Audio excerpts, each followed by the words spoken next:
mga abogado ni Inday Sara dito sa sa kanilang press con, maikli lang. During the proceedings. And thirdly, it's because kailangan malinaw sa atin kung ano ba talaga ang sakop ng isang impeachable offense. Very clear naman po sa Duterte versus House of Representatives yung huling desisyon ng ating Supreme Court ng impeachable offense only refers to offenses allegedly committed while the impeachable officer is occupying that impeachable office. So we're talking about 2022 to present. So kailangan po malinaw sa atin yon. And of course, legally, kung pwede lang, we will confine ourselves to that. But naiintindihan ko naman the questions that the public may have. And that's why we are here today, to try and answer all of your questions. So without further ado, perhaps we can already start with the questioning. We will start with Ms. Camille Samonte of TV5. Good afternoon po, Attorney Powa and to other lawyers. I'm conscious po na ipinakita ng Anti-Money Laundering Council. Opo. Actually, ma'am, yung salitang hindi nagtutugma is a conclusion in itself. Yan yung posisyon namin. Para po sa amin, actually, wala naman po hindi nagtutugma. Perhaps it's just the way that things were presented. Obviously, as I said, we cannot disclose how we will defend the Vice President. But yung nangyari kahapon, of course, is something we already expected as a defense team, lalong-lalo na nung alam natin na itong committee hearings, nababalitaan natin mga subpoenas. So, we were expecting those things, but yung gusto ko lang i-clarify, yung hindi nagtutugma, yan yung misconception na gusto natin ma-clarify today, through responding to your questions. Again, we cannot go into details on how we will defend, but syempre, iba kasi, ang point namin is yun nga iba yung pag nasa trial na tayo kasi at least doon, we can test the credibility not only of the witnesses but even the documents that are being presented. Are you saying, sir, na yung mga pinresenta, for example, yung mga allegations po na ipinakita ng mga dokumento ni former Senator Trillanes, is not credible enough kahit na nung tinanong po ito sa AMLAC ay... Okay, Trillanes, wala talagang yun. Wala talagang bearing yun. Kasi yung mga pinagsasabi niya doon, hindi pumasok doon sa panahon na siya ay impeachable official. Oo, yung betrayal of public trust na sinasabi doon sa mga testimonya ni Trillanes, paninira lang yun kasi hindi pumasok sa 2022 to 2025 Impeachment ito 'Di ba? Impeachment to Matagal na nagfa-file ng kaso ng ng corruption yan si Trillanes, walang pumapansin So ngayon ginagamit niya itong Congress para maglabas siya ng propaganda niya. Pero valid ba yung propaganda niya sa pinag-uusapan? Relevant ba yun? Hindi. 2022 to 2025. Yung mga sinasabi niyang mga transaksyon pinagbibigay ni drug lord ganito, ni ganyan. Hindi pasok yun nung impeachable official si Inday Sara, which is 2022 to 2025. So, doon pa lang wala na Doon pa lang tapos na Doon pa lang wala nang kakwenta-kwenta So, bakit pa ini-entertain pa ito? Kasi nga, ang plano lang nila dito, mga bossing, sirain si Inday Sara, mawala ang tiwala ng tao kay Inday Sara, para mapigilan si Inday Sara, kung hindi man ma-impeach, mapigilan si Inday Sara na manalo sa 2028. Which is, alam natin, hindi mangyari. Why? Kasi nandito tayo para, ibisto lahat ng mga kagaguhan ng mga yan. Again, yung mga naniniwala kay Trillanes, ang tatangan nyo. Kasi, walang magiging bearing yan sa Senado. Actually, pinayagan lang siyang magpunta dyan para siraan lang si Inday Sara. And the fact na binunot nila si Trillanes, ibig sabihin, dead end na talaga ang Congress sa paraan ng kanilang paninira. Nakakagulo na sila. Si Romualdez, mabibisto na sila. Pag umuwi si Saldico, malalaman na pinadala ng pera si Kimbo, si ganito, si ganyan, sila Dilimat, kung sino-sino pa. Kaya ngayon, kung ano-ano ng mga circus ang ginagawa nila, wala na silang hindi na nila alam kung paano pa ipagtatanggol yung mga sarili nila. Kaya hinugot na nila si Trillanes, baka sakali mapasaya niya pa yung mga tao. But wala na, tapos na kagad admissible ba or katanggap-tanggap ba yung mga sinabi ni Trillanes dyan? Hindi. Bakit? Unang-una sa lahat, yung mga kwento ni Trillanes dates back to 2016. 2016 pa. Impeachable official na ba si Inday doon? Hindi pa naman. So dapat yung mga pinagsasabi niya na yan doon sa ICC niya yan sabihin kasi pwede yan gamitin laban kay Pangulong Duterte. Kaya lang wala namang hindi ang kaso naman ni Pangulong Duterte is human crime against humanity, hindi naman corruption. So, basura yan. Yung testimonya ni Trillanes diyan, hindi yan magagamit sa impeachment ni Inday Sara. Hindi. Pwede sigurong yung COA, yan pwede. Yung kay Madriaga, malabo din yan. Oh, so yung SALN, pwedeng yan. Ang pag-usapan dun sa Senado. Pero yung iba pang mga lumabas dito, wala na yan. Walang kakwenta-kwenta yan. Ang records mo, 2005 to 2025. Ganong kahabang panahon.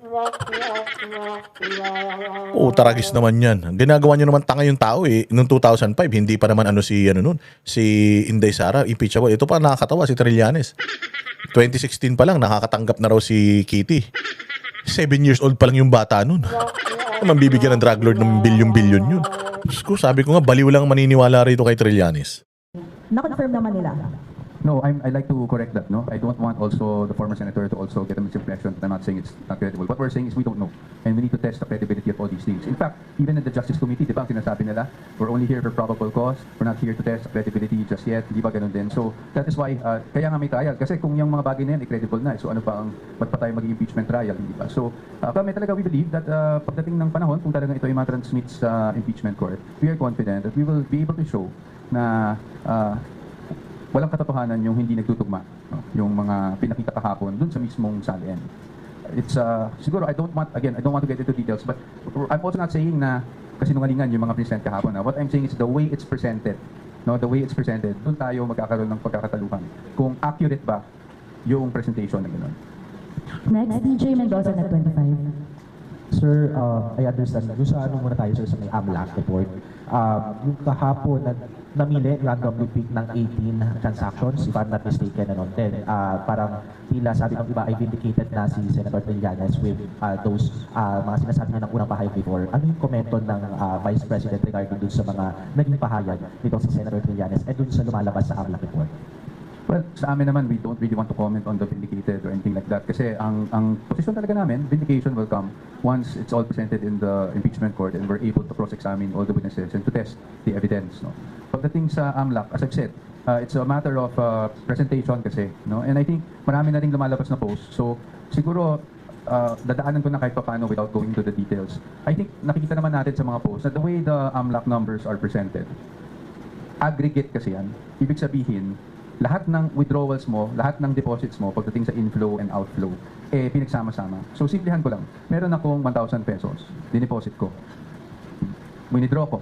Diba? Ang lalabas sa total transactions mo, 2,000 na. Pero actually, ang nasa bangko mo, 0 na. Diba? So, ganun kasimple, no? Now, so, kaya sinasabi namin na, again, hindi ko sinasabing maling AMLAC. I want to show due respect naman to AMLAC. But the way that AMLAC data is normally presented is that it is an aggregate of all transactions.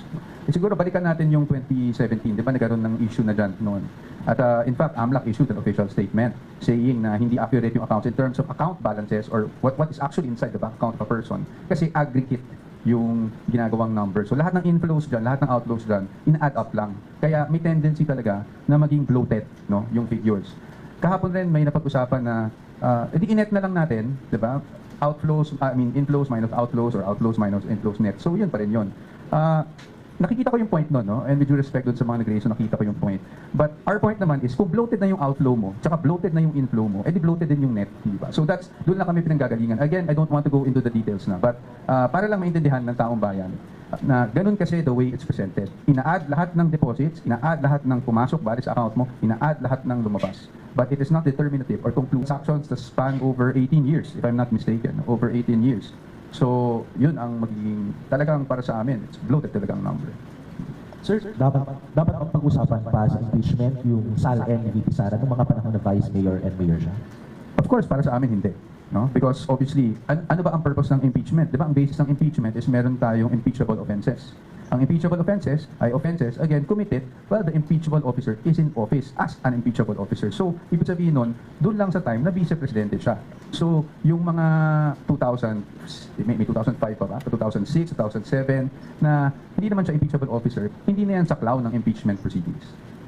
Next is MJ Salcedo of Inquirer. Attorney, VP Sara just released a statement po earlier denying the allegations about the billions in bank accounts, also hitting COA and AMLAC. Does the Vice President plan to say her latest... Alam mo kaya maganda to eh. I'm also excited na mapunta ito dyan sa Senate because may tiwala ako dito sa mga sa mga abogado ni VP Sara eh. And I'm pretty sure, ano na nito, wawarakin talaga nila tong argumento nito mga bobong mga congressman na ito in court. At ito ang pinakamasaklap dito sa kapalaran ng mga congressman. Maaaring ngayon, as early as now, nakakapanira sila kay Inday Sara, pero come hearing sa Senado, dahil gumagawa sila ng mga katarantaduhang kaso na mahina, pagdating sa Senado, winarak ng mga abogado na ito yung argumento ng mga ginawang katarantaduhan ng mga congressman. Mas lalong lalaki si Inday Sara dyan. Mas lalo siyang sisikat, mas lalong makikita ng taong bayan na po, tangin na inoperate talaga si Inday Sara po, tangin na talagang tinarantado si Inday Sara na itong mga to. Maniwala kayo, yun ang mag-stay sa tao. At kung ano man yung mag-stay sa tao, pagdating ng impeachment proceeding at ma-acquit si Inday Sara dyan, wala na, tapos na kayo lalo. Tapos na kayo lalo, maniwala kayo. Waiting na lang ang tao sa 2028. Hindi, baka sabi ko sa inyo yung 32 million ni Inday Sara, nung nakarang eleksyon, yung 32 million, baka maging 64 million yan. Kasi pati yung mga nabubudol ninyo ng mga dilawan, nabudol ninyo ng mga pulahan, baka bumoto pa yan kay Inday Sara kasi makikita talaga nila na iputang ina ninyo. Kaya pala, hindi umuunlad ang bayan natin, puro kayo kasi nungalingan lahat dyan. Ganun yung mangyayari. Sasabog lahat ito sa mukha nila. Ang purpose nila is hindi na makatakbo si Inday Sara. Ang purpose nila, kung sakaling hindi man makatakbo si Inday Sara, ay hindi man magtagumpay yung ma-impeach si Inday Sara, ang purpose nila is masira si Inday Sara. Either dun sa dalawang options nila na yun, sasabog sa mukha nila yun. Una, mapapahiya silang lahat, mapapahiya lahat ng ebidensya nila. Makikita kung gaano kagaling yung argumento ni Inday Sara because ready na sila dyan, 3 years na silang ready dyan. Makikita kung gaano kagaling yung argumento, may ipapakita nitong mga to na tinatrabaho lang si Inday, may ipapakita nitong mga ito on national TV na matinong tao talaga si Inday. So, hindi siya may impeach. That's one. Pangalawa, putangin na, pagdating ng eleksyon, ang bango ni Inday. Maniwala kayo, ang bango ni Inday. Kasi, putya yan, makikita ngayon na pinudol nyo kami, pinabantay nyo kami sa impeachment, putangin na ninyo, nakatakas bigla si Romualdez. Si Bongbong Marcos biglang nakatakas, tsaka si Sandro Marcos. Ganyan na mangyayari. So ngayon, gusto nila ngayon lalo maging presidente si Inday para habulin niyang mga yan sa manlupalop na mundo. End na. The end na. Tapos, so itong ginagawa nila, sabi ko nga yung pagsasampa nila ng kaso sa ombudsman kay BP Sara, ano yun mas pinupush pa nila si Inday Sara magpresidente. Bakit? Kung ayaw naman talaga ni Inday Sara tumakbo sa 2028. Pero dahil sa dami ng ikinaso nyo sa kanya, pag wala na siya sa power, may authority na ang ombudsman sa kanya. So ngayon, wala nang choice si Inday but to run for presidency. Why? Para hindi siya mababoy ni Boying Rimulya. Kasi pag presidente siya, impeachable official siya. Wala siyang kumbaga, walang authority or power si Boying Rimulya para ibuli siya for 3 years. Dahil after 3 years, mag-ano na ng ombudsman na bago si Inday Sara kung mananalo siya sa 2028. So, sila pa ang nag-push kay Inday Sara para tumakbo. Whereas, kung si Inday Sara hindi kinasuhan sa ombudsman at baka nagbago isip niya, ayaw na talaga niyang tumakbo, edi, pwede na kayo maglagay ng mga kandidato na gusto nyo. But since you pushed her to the wall, wala na siyang ibang way out but to run for president para hindi ma-activate ang authority ng ombudsman sa kanya. Di yari kayo ngayon. Inaantay ng taong bayan yan. Matagal na pinagdadasal ng taong bayan. 2022 pa lang pinagdadasal ng taong bayan na tumakbo yan. So, pinilit nyo siya ngayon tumakbo. Pag takbo niya ngayon, mananalo siya. Yari kayo sa liigang mga tama nyo. Diba? Ayan, mga bossing hanggang dito na lang muna tayo. Abang-abang lang tayo. Syempre, magwi-weekend kaya kalma-kalma lang mga bossing. Wala na ito. Lahat ng mga ginagawa nila sa mga Duterte kay Inday Sara, bagamat bad news yung nangyari kay Pangulo, ina-expect naman na natin yun dahil alam naman natin ICC na yan, korap yan. Wala na yan. It's a hopeless case. Talagang si Pangulong Duterte wala. Palagay ko hanggat walang makapangyarihan na bansa sa mundo ang mag-intervene dyan, si Pangulong Duterte will spend the rest of his life dyan sa ICC detention facility. But malungkot ba tayo doon? Ako hindi kasi alam ko na ready si Pangulong Duterte sa mangyayari sa kanya. Noon pa naman niya sinasabi, I'm ready to rot in jail, I'm ready to die in jail. I think walang pinagsisisihan si Pangulong Duterte na ginawa niya yan sa bayang Pilipinas. Siguro, Ang may malaking pagkukulang talaga tayo dahil tayo ang naglagay sa kanya dyan eh. Pinabayaan natin siya na mapunta dyan sa kabila ng napakaraming nagawa niya para sa atin eh. Para siguro, para makabawi na lang tayo sa pagkukulang natin kay Pangulong Duterte. Huwag nating hayaan na mangyari kay Inday Sara yung nangyari kay Pangulong Duterte. Na hindi natin pinoprotektahan si Pangulong Duterte.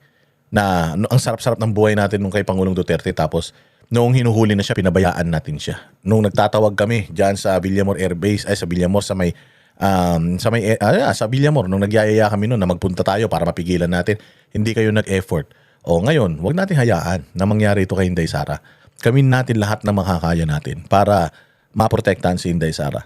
O dito sa social media, nandito ang totoong people power. Ha? Tandaan niyo yan. Maraming salamat mga kababayan, mga bossing. Kita-kita po tayo ulit sa susunod na vlog. Kami ang boses ng masa, hindi natatakot.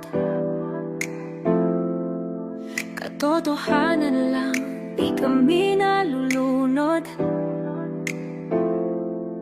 Walang bahid ng sismis, lahat ay totoo. Kahit sino ka pa, pag mali ka babanatan ka. Walang pinipili kulay, wala kaming kinikilingan.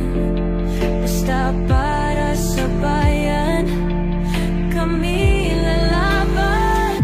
Pagtama palakpakan, pag mali banatan. Di matitinag, di matatakot, para sa bayan tuloy ang sigaw. Sa harap ng kamera, walang halong takot. Mga baluktot, lahat kayo'y tutumba. Ang hustisya at